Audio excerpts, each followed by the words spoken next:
Est-ce utile d'apprendre le québécois si on parle déjà français? La réponse, ben oui. Puis en plus, c'est pas trop difficile. Prenez le mot char. Char, c'est un mot français. Char pour voiture, j'entends. Alors pour l'automobile, pour la voiture, au Québec, familièrement, des fois, entre amis, on va parler de char. Des fois, entre amis, on va dire « ça, c'est un beau char » au lieu de « c'est une belle voiture ». Est-ce que c'est un anglicisme? L'origine du mot « char » pour dire « voiture » au Québec, beaucoup de gens, et même certains dictionnaires bien intentionnés, réputés, pensent que le mot « char » vient de l'anglais « car ». Mais il faudrait qu'on m'explique. Parce que moi, je le vois pas. Je vois pas comment « car » est devenu « char » en français.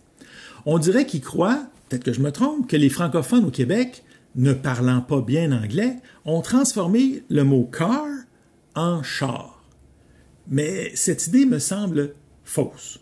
Une canne de sirop d'érable, par exemple, bien, canne, ça vient de l'anglais « can ». Puis « can », on en a fait « can ». On l'a pas transformé en « chan ». Alors, je vois pas pourquoi est-ce que le « que » deviendrait un « che » quand on passe de l'anglais au français, parce que peut-être qu'au Québec, on n'était pas capable de dire « que ». Car, il fallait qu'on dise « char ». Ou bedon, que je porte un shoat. Hein? Bon, non. Est-ce qu'il y a peut-être d'autres arguments? J'aimerais bien, mais j'aimerais les voir. Je les ai pas encore entendus.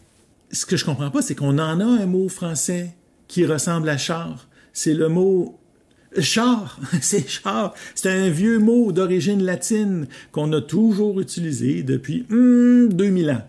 Puis il y a une multitude de dérivés pour montrer l'ancienneté de ce mot-là. Dans char, vous avez charrette, vous avez charrue, chariot, il y a carrosse, le verbe charrier, hein, quand on charrie ou on charrie trop, charrier, c'est transporter, transporter dans un char. Au Québec, on dit « tu charries », arrête de charrier, ménage tes transports.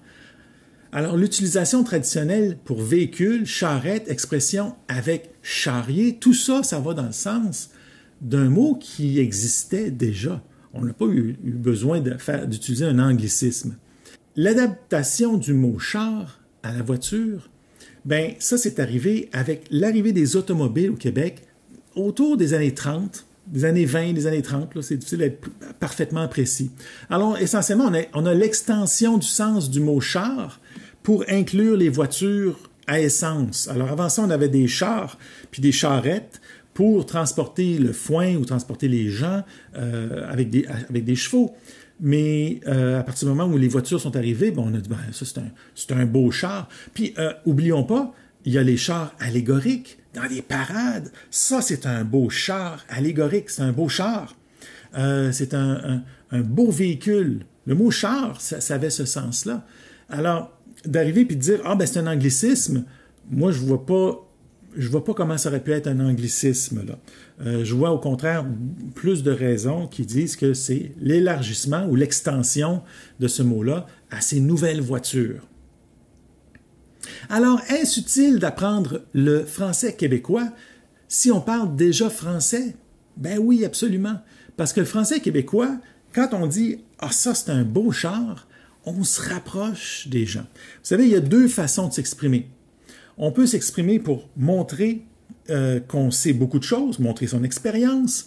C'est parfait, ça, pour un médecin ou quand on vend, par exemple, une voiture qui vaut 1 million de dollars. Mettons, vous avez une voiture, vous voulez la vendre, c'est une Ferrari de 1 million de dollars, ben vous ne direz pas « je veux te vendre un beau char », vous arriverez, vous allez commencer bien mal votre négociation.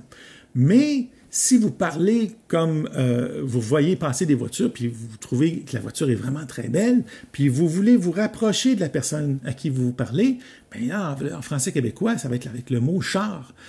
C'est le mot « char ». Ça, c'est un beau char. C'est ce type d'expression-là, familier, qui nous rapproche des autres. Et il y a plus d'émotions là-dedans. Il y a des émotions qui sont différentes.